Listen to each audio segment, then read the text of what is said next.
Hey guys, it's Quickie Baby and welcome back to another quick tank review. This time we're looking at the Tier 8 Chinese light tank, the WZ-132. So what do you need to know about the WZ-132 in a nutshell? Well, it's the second Tier 8 light tank in the game, so its only real top tier light tank competition is the AMX 1390. Now, although this tank doesn't have an autoloader like the AMX 1390, what it does have is consistent damage and a bit more all-round flexibility than the 1390. If you're looking for a fast tank that is able to cause trouble to any tank in the game, then look no further than the WZ-132.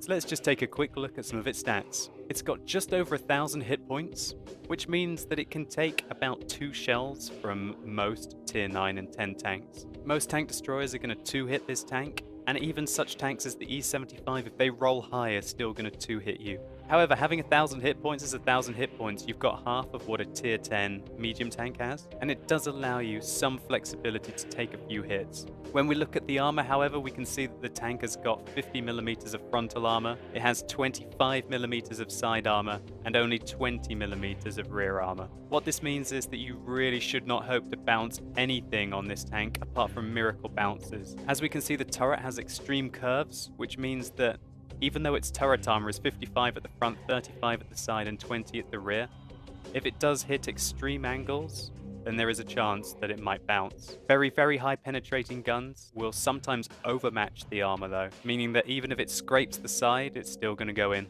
This tank weighs 25 tons, which make it significantly heavier than the AMX 1390 and the T71. If you are engaging counter-scout action against T71s and AMX 1390s, you do have a good opportunity to get a cheeky ram in. And it's definitely in your interests as well, as they're going to have an autoloader and you're going to want to do as much damage to them as quickly as possible. Now the tank's top speed limit is 64 kilometers an hour, which is the same as the 1390 and only marginally slower than the T71.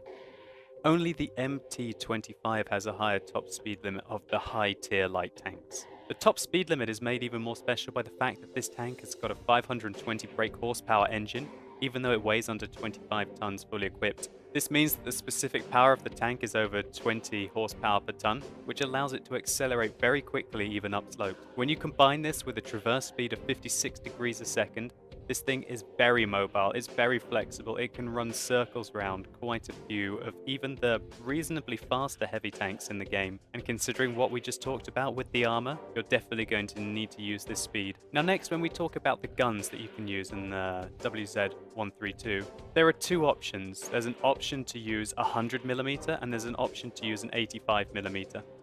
Now just to have a quick discussion on these guns, let's take a look at the rate of fire. Immediately we can see that the 85mm fires significantly faster than the 100mm, although when we look at the penetrations, it's got less penetration with AP ammo, and now, since the 8.8 patch, which is one of the reasons why I've been waiting to do this review, the heat penetration has also been nerfed to 230. The 100mm fires APCR ammo, which has got 244mm of penetration. Now remember that although APCR ammo will lose some penetration over long distances that heat ammo will not, it also gains the 3% normalization that heat ammo does not. So not only does this APCR ammo with the 100mm have extra penetration compared to the heat that is used on the 85mm, the normalization will allow you to go through better angled tank. Now what's interesting is that the 100mm has got 250 alpha damage, whereas the 85mm has got 200. Now when we take into account their rate of fire, what this means is that the 100mm is actually doing 29.5 damage per second, whereas the 85mm is actually doing 36 1/3 damage per second. What this means is the 85mm has got over 20% higher DPS or DPM than the 100mm, but you're going to have to shoot the target more often. The accuracy is slightly better on the 85mm, but the aim time is the same. Now you know me as someone who advocates using higher DPM guns, even if that means the high rate of fire. However, there are some exceptions to this, and I feel that this is one of them. The fact that your regular rounds have higher penetration on the 100mm, and the fact that now that you have better premium rounds with the 100mm rather than the 85mm gives significant weight to the 100mm over the 85. Also, I would argue that firing nearly 11 rounds a minute does not give you much time to maneuver your tank in between shots unless you're going to fire on the move. What I find that I can do with the 100mm is fire and then spend enough time focusing on my maneuverability to get into another position to fire. Also, the higher alpha damage is quite useful for taking off tracks from the enemy. Of course, you'd rather have the DPM if you're just firing into the back of a T110E5, for example. When you're in a scout tank, it's quite often you taking an opportunistic shot and then pulling back. I personally find it quite hard to use the DPM of the 85mm, and for me personally, considering the aim time is the same, I would choose the 100mm over the 85 now. So with the guns discussed, this tank has still got 400 meters view range, which of course it's a scout tank, you want it to be as high as possible, and it's got an excellent signal range of 750 meters. Now if you thought my debate about the guns wasn't enough, there's also a debate about what equipment you should put on the WZ132. I personally feel that I need the vents, and I also need the gun rammer because I like to have the 10% DPM at times. However, now this is the interesting one. I personally prefer to use binoculars. Now the reason why I prefer binoculars is because I like to have extreme view range, what I call extreme view range, by getting into a bush and being able to basically see almost up to my cap, which is 440. I know that the enemy are going to have amazing camera rating for me to be able to not spot them when I get my binoculars activated. However, interestingly, this tank can use a vertical stabilizer. What that means is that some people might like to use the WZ132 as a bit more of a brawler or on the move firing. Maybe if you're using the 85mm and you want to have this as a real kind of like an assassin tank, then the vertical stabilizers might be better. And let's not forget that if you're using the vertical stabilizers combined with an 85mm, allowing you to have to aim less really and probably be able to shoot more on the move to allow yourself to use that greater rate of fire accurately, you're going to have more DPM than, for example, an M103. One thing that is quite disappointing though, that if the AMX 1390 does use its 90mm gun and you use the 100mm, you're going to have less DPM than a 1390 does over a long period of time. And even if you penetrate every shot with your 85mm, you're going to have barely more DPM than a 1390 does. And the 1390 is going to have the burst damage. What this means is, for me, is that the WZ132 is more of a pure scout than the AMX 1390 is. Fair enough, the WZ132 can skirmish, and it can take opportunistic engagements on enemies that it knows that aren't going to be able to engage it back, whereas the 1390 can really pick out single tanks and almost assassinate them. Remember, whereas the 1390 can come in and put slightly over 1400 damage to an enemy tank in between 12 to 15 seconds, you're going to need to shoot the enemy 6 times for that to happen, albeit that you can use a gun rammer, whereas the 1390 cannot. So I hope now that you know more about the WZ132, now let's take a look at how it performs in some gameplay. So here we go, we're playing on Prokhorovka in our WZ132. I'm playing with some QSF members. Big shout out to Domi Dowie and to Grim. This replay is available live, so if you'd like to hear exactly what I was saying as it happened, then check out my twitch.tv channel /QuickieBaby. So I'm doing the initial spot that I like to do on Prokhorovka, which is to get forwards into this bush. But oh my god, I've been spotted already because there's an AMX 1390, which I clutch shot his turret. Sorry, not turret, his tracks. Derp, derp, derp. And I request fire.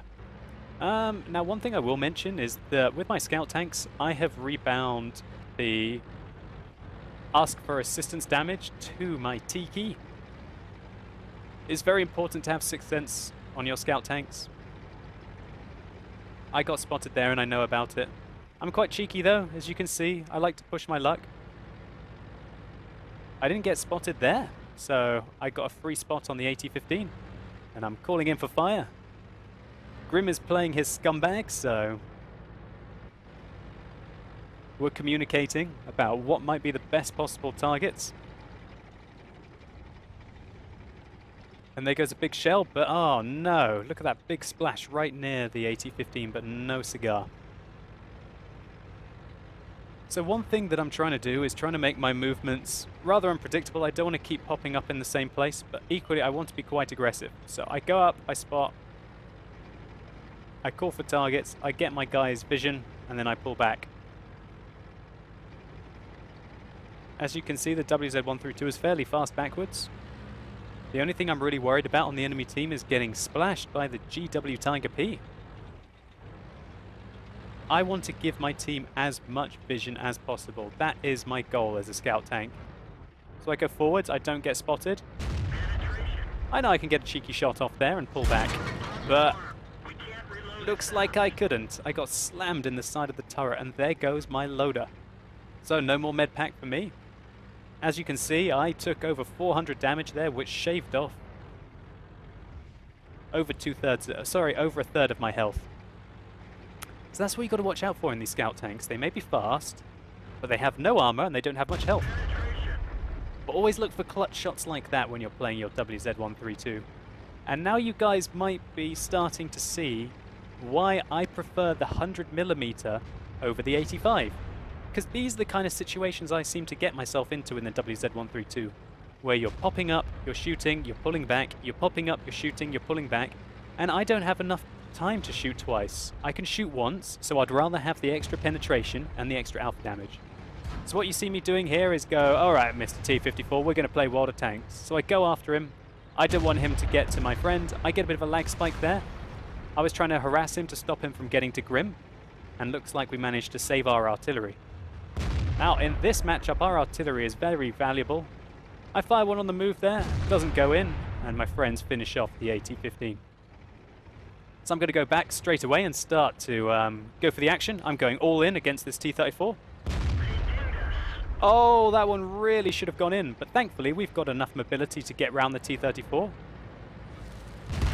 and finish him off.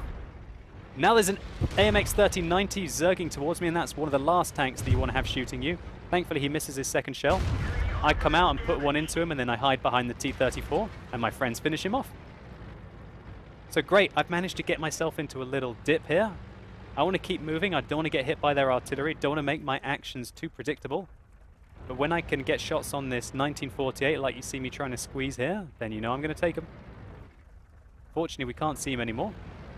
I decide I'm trying to poke a little bit to try and get some more spots. I pull back. And so far so good really. We've policed the mid line. I've swooped on enemies that I think are out of position and are vulnerable. Trying to swerve here to try to avoid shots from the 5100 and the Jagdpanther 2 and their artillery. Try and make your movements as erratic as possible. Never become predictable, because as soon as you become predictable, enemy players will put the pressure on you. But I want to keep spotting. I don't think I got spotted there when I popped up. Either that or my sixth sense had just not reset. The M103 just took a big hit. And now I'm going to start to work this AMX 5100. Bit of bad RNG there really. I had the broadside of him and we were unable to really do some damage. I fire blind there. I'm not sure if that one goes in or not. Trying to keep the vision going. This game's pretty close. It's 6 for 6. And I'm just trying to spot here. Requesting fire on the T-30. Maneuvering around. Trying to avoid fire and get as much opportunity for my team as possible. I come forward to use the bush, pull back. Get a respot on him. I get spotted, however, and we see that there's a Jagdpanther there as well.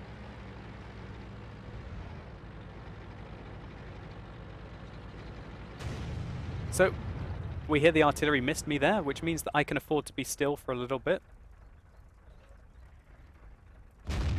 I put one into him and I pull back. That kind of harassment is the kind of stuff that I like to do in the WZ132. It's all about harassing your enemy. And really, I'm the only one who's spotting the whole of this mid-ridge. Put in another big shot there against the Jagdpanther 2. And finish him off. Lovely work. Lovely, lovely, lovely work.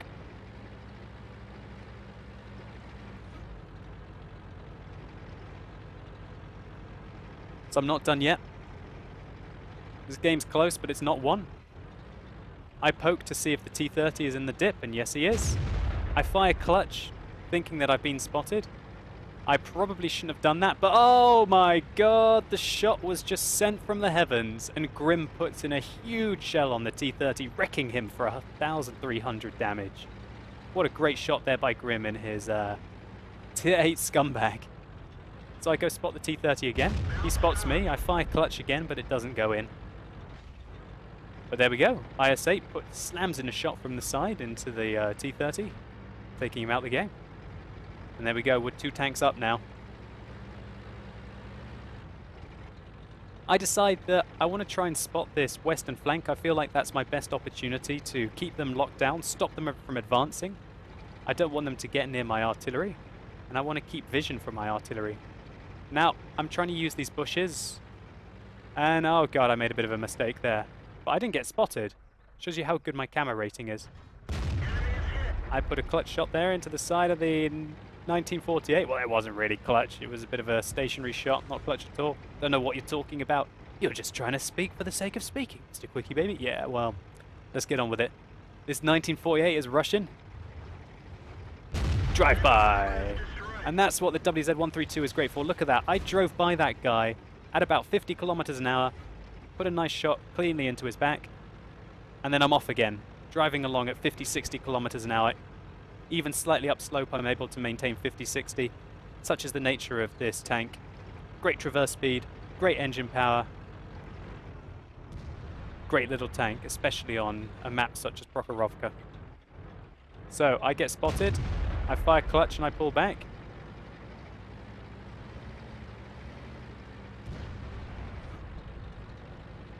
So now with only 4 tanks left on the enemy team, I can afford to be a little bit more aggressive because this game is won. Really, this game is won unless nightmares happen.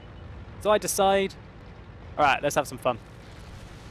I'm just doing little scouting runs, trying to find the enemy and trying to avoid their fire. Using the bush lines. If you use the bush lines, remember, it masks your approach a lot more.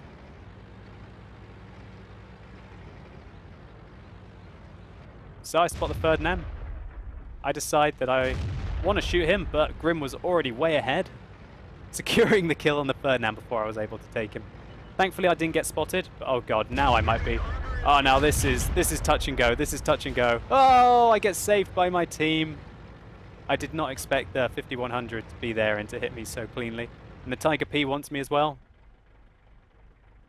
I fire one at him, and then I start to move, and fortunately we dodged the shot. And that was it. That was our WZ-132 game. Let's take a look at some post-game stats. So here are our post-game stats. We can see this was my mastery badge in the WZ-132. We got a ridiculous 15,105 experience, but that was for a series of wargaming events that I will highlight in a minute. Even still, we picked up the Patrol Duty Medal and the Scout Medal, as was to be expected.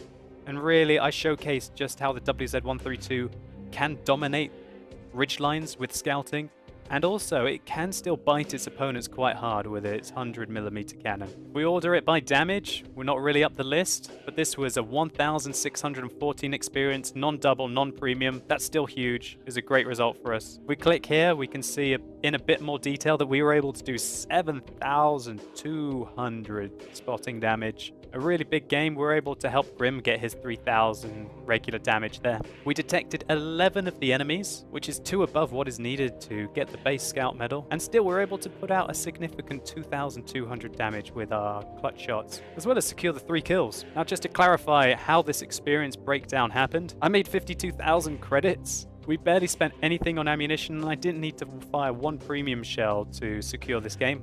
So, we basically got 1,614 experience. We add on 50% to that, which becomes 2,421. So that was also on a ×5. So that goes up to a very healthy 12,105. And then we add our 3,000 onto that, making it the total of 15,150 experience for one game. That was massive. I was really happy with it. Just for the numbers at the end, it was pretty cool. And hopefully I showcased to you guys exactly how I like to play my WZ-132. I like to be cheeky in it, get cheeky spots, but I also like to use my binoculars in bushes when I can. You guys didn't see so much of my passive scouting here. If you want to see a good example of my passive scouting on Malinovka, there's a game where I did 12,000 spotting damage using a bush location. You can find that video on my YouTube channel. It's in the previous tank, it's in the WZ-131. But definitely go and check that out. for why I like to value binoculars over, for example, coated optics. I really like the WZ132. It can be hit or miss. It really likes maps like this, Prokhorovka.